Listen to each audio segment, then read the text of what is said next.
मेरे प्यारे भाइयों और बहनों, आज मैं आपसे उस शक्ति के बारे में बात करना चाहता हूं जो हर इंसान के भीतर छुपी हुई है। आत्मबल, सत्य और अहिंसा की शक्ति। यह शक्ति कोई बाहर से नहीं आती, यह हमारे अपने अंदर होती है।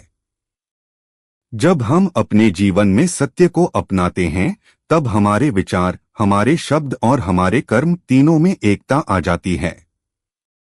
और जब यह एकता आती है तो हम अजेय बन जाते हैं। मैंने अपने जीवन में बहुत संघर्ष देखा, बहुत अन्याय देखा, लेकिन मैंने कभी हिंसा का रास्ता नहीं अपनाया, क्योंकि मुझे विश्वास था कि हिंसा केवल नफरत को जन्म देती है और नफरत से कभी कोई स्थायी समाधान नहीं निकलता। केवल प्रेम, सहनशीलता और सत्य ही वह रास्ता है जो हमें आजादी की ओर ले जा सकता है।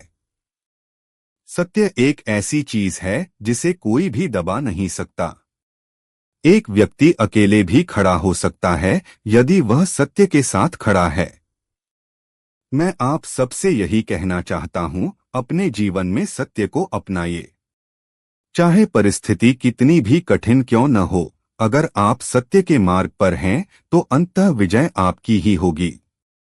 दूसरी बात जो मैं कहना चाहता हूं वह है स्वावलंबन।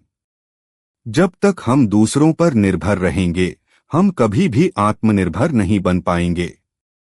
चरखा और खादी मेरे लिए केवल वस्त्र नहीं थे, वे आत्मनिर्भरता का प्रतीक थे। जब एक गांव का व्यक्ति अपने लिए कपड़ा बुन सकता है तो वह किसी पर निर्भर नहीं रहता। यही असली स्वतंत्रता है। और सबसे महत्वपूर्ण बात, अहिंसा। अहिंसा कोई कमजोरी नहीं है, यह सबसे बड़ी ताकत है। एक हिंसक व्यक्ति पल भर के लिए डर पैदा कर सकता है, लेकिन एक अहिंसक व्यक्ति दिलों को जीतता है। हमें अपनी लड़ाई प्यार से लड़नी है, नफरत से नहीं। अगर हमें सच में आजादी चाहिए, चाहे वह राजनीतिक हो, सामाजिक हो या मानसिक, हमें प्रेम और करुणा का मार्ग अपनाना ही होगा।